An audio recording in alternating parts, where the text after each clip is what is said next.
उत्तर प्रदेश की राजनीति एक बार फिर उबाल पर है। एक तरफ है प्रदेश के मुख्यमंत्री योगी आदित्यनाथ जो अपने मजबूत प्रशासन, सख्त कानून व्यवस्था और विकास के दावों के लिए जाने जाते हैं।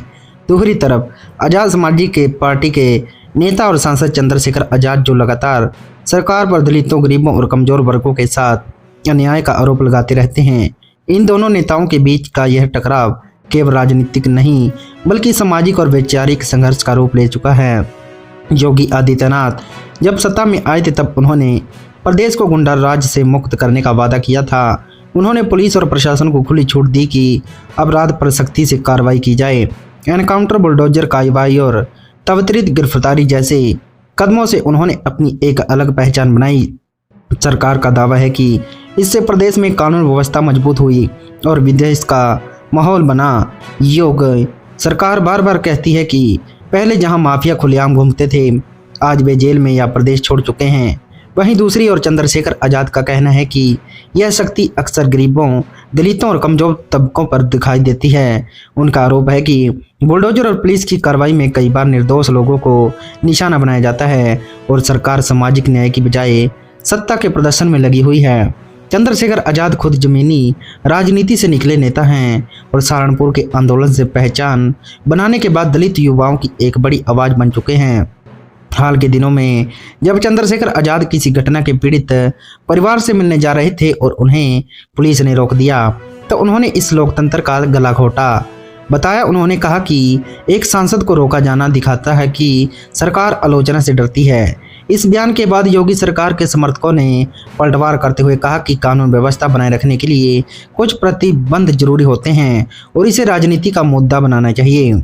यहाँ असल लड़ाई दो सोचों की है। योगी आदित्यनाथ विकास, निवेश और सख्त प्रशासन की राजनीति करते हैं। उनका मानना है कि पहले प्रदेश में अराजकता थी जिससे उद्योग नहीं आ रहे थे और रोजगार नहीं बन रहा था। अब जब कानून व्यवस्था मजबूत हुई तो कंपनियां आ रही हैं, सड़कें बन रही हैं और एक्सप्रेसवे से प्रदेश की तस्वीर बदल रही है। सरकार गिनाती है कि मेडिकल कॉलेज, एयरपोर्ट और एक्सप्रेसवे जैसे प्रोजेक्ट इसकी मिसाल हैं। वही चंद्रशेखर आजाद कहते हैं कि केवल सड़कें और इमारतें बन जाने से समाज मजबूत नहीं होता।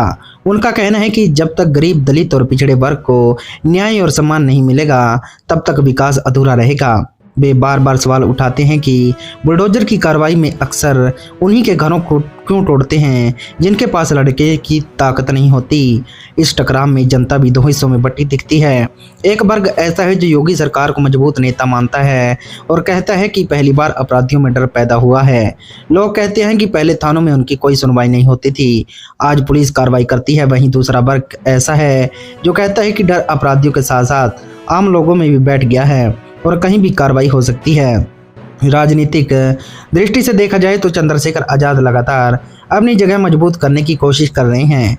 वे खुद को दलित और वंचितों की असली आवाज़ के रूप में पेश करते हैं और बड़े नेताओं को चुनौती देने से पीछे नहीं हटा करते। इससे उन्होंने युवाओं का समर्थन मिलता है, लेकिन साथ ही सत्ता से टकराव भी बढ़ता है। योगी आदित्यनाथ के लिए यह चुनौती इसलिए भी महत्वपूर्ण है क्योंकि वे खुद को एक निर्णायक और सख्त प्रशासक के रूप में स्थापित कर चुके हैं। उनके समर्थकों को लगता है कि अगर वे नरमी दिखाएंगे तो उनकी छवि कमजोर होगी, इसलिए सरकार अक्सर आलोचना को सख्ती से जवाब देती है। इस पूरे घटनाक्रम में मीडिया और सोशल मीडिया की भूमिका भी बड़ी है।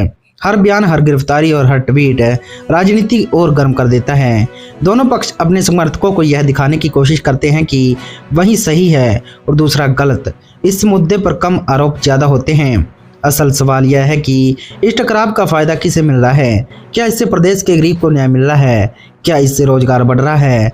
क्या यह सिर्फ राजनीतिक ताकत दिखाने का खेल बनता जा रहा है? जनता इन सवालों के जवाब चाहती है, लेकिन अक्सर उन्हें केवल बयानबाजी ही मिलती है। भविष्य में यह टकराव और तेज हो सकता है क्योंकि जैसे जैसे चुनाव नज़दीक आते हैं राजनीतिक बयान और तीखे तीखे होते हैं। चंद्रशेखर आजाद और ज़्यादा आक्रामक हो सकते हैं और योगी सरकार और ज़्यादा सख्त। अंत में कहा जा सकता है कि योगी बनाम चंद्रशेखर की यह लड़ाई केवल दो नेताओं की नहीं, यह प्रशासन बनाम आंदोलन, सत्ता बनाम सवाल और ताकत बनाम अधिकार की लड़ाई है। इसका फैसला जनता करेगी, चुनाव में, बहस में और लोकतंत्र के जरिए।